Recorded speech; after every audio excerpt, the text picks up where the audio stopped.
வழக்கமாக நான் தான் போட்டி போடுவேன், இந்த தடவை அவங்க கேட்டாங்கன்னு விட்டு கொடுத்துட்டேன், அவங்க ஏரியாவில் நான் இறங்கிட்டேன் இப்போ அப்படின்ற மாதிரி ஒருத்தர் பேசியிருக்காரு. பேசினது யார், எந்த விஷயத்தை விட்டு கொடுத்துருக்கிறாரு பார்த்துருவோம் வாங்க.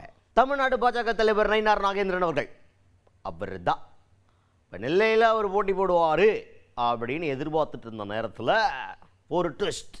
அவர் வழக்கமாக போட்டி போடுற தொகுதியில் அவர் போட்டி போடலை.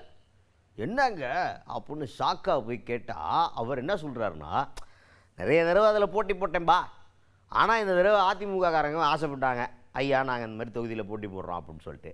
சரி ஓகே, கூட்டணியில் இருக்கிறாங்க கேட்குறாங்கன்னு சொல்லிட்டு நான் ஓகே அப்படின்னு சொல்லிட்டேன். இப்போ அவங்க ஆல்ரெடி சாத்தூர்னு ஒரு தொகுதியில் அவங்க போட்டி போடுவாங்க அதிமுக வழக்கமாக, அந்த தொகுதியில் இப்போ நான் இறங்குறேன், எது எப்படியோ வெற்றி நமக்கு தான், வெற்றி நிச்சயம் அப்படின்ற மாதிரி இவரும் கான்ஃபிடென்ட்டாக பேசியிருக்காரு நயினார் நாகேந்திரன் அவர்கள்.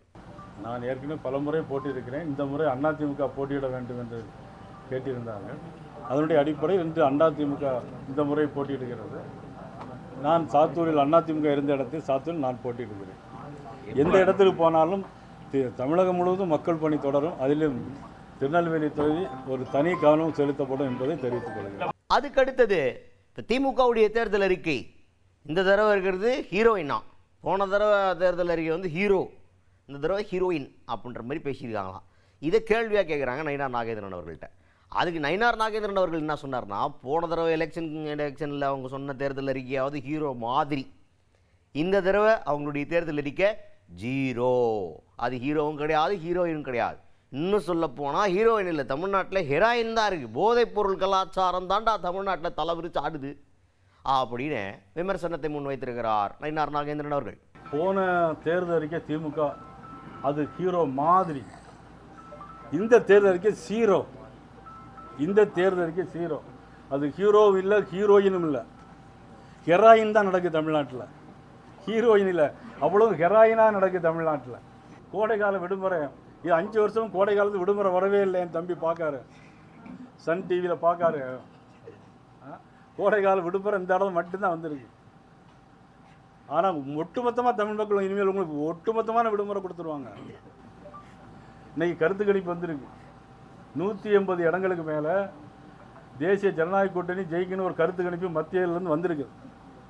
ஆனால் என்னுடைய கருத்து கணிப்பு 200 இடத்துக்கு மேலே போய் வெற்றி பெறுங்கிறது தான் என்னுடைய கருத்து கணிப்பு.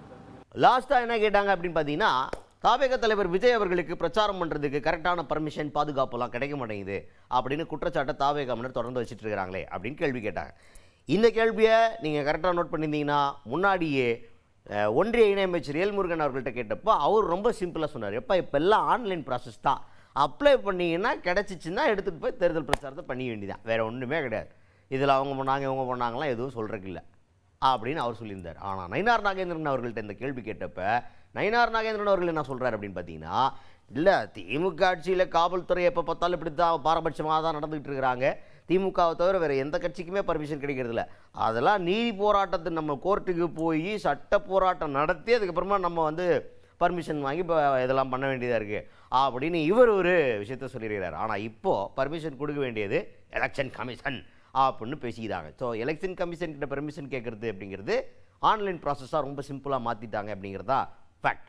அங்கே நீங்கள் அப்ளை பண்ணிட்டு அதுக்கப்புறம் உங்களுக்கு வந்து எனக்கு தெரிஞ்சு 2 days பிஃபோர் அப்ளை பண்ணணும், அதுக்கப்புறம் அதற்கான க்ரைட்டீரியா இருக்குது, ரூல்ஸ் அண்ட் ரெகுலேஷன்ஸ்லாம் இருக்குது, அதை ஃபாலோ பண்ணுற மாதிரி இருந்ததுன்னா பர்மிஷன் கொடுக்கப்படும் அப்படின்னு சொல்கிறாங்க. ஸோ அந்த மாதிரி நீங்கள் அப்ளை பண்ணுற சிம்பிளான ப்ராசஸில் உங்களுக்கு கிடைக்கலன்னா உங்ககிட்ட ஏதோ பிரச்சனை இருக்குதுன்னு அர்த்தம் அப்படின்ற மாதிரி தான் ஊருக்குள்ளே பேசினுக்கிறாங்க. பட் நயினார் நாகேந்திரன் அவர்கள் சொன்னது totally different matter. Dravida Munnetra கழக அரசு திமுகவை தவிர வேறு எந்த கட்சிக்கும் பாதுகாப்பு கொடுப்பதில்லை. அவர்கள் நடத்துகிற நிகழ்ச்சிகளுக்கு மட்டும் அனுமதி கொடுக்கிறார்கள். மற்ற கட்சிகள் எந்த கட்சிகளாக இருந்தாலும் அனுமதி வாங்குவதற்கு நீதிமன்றம் போய் வழக்கு வாதாடி தான் அனுமதி வாங்க வேண்டிய சூழ்நிலை ஏற்பட்டது.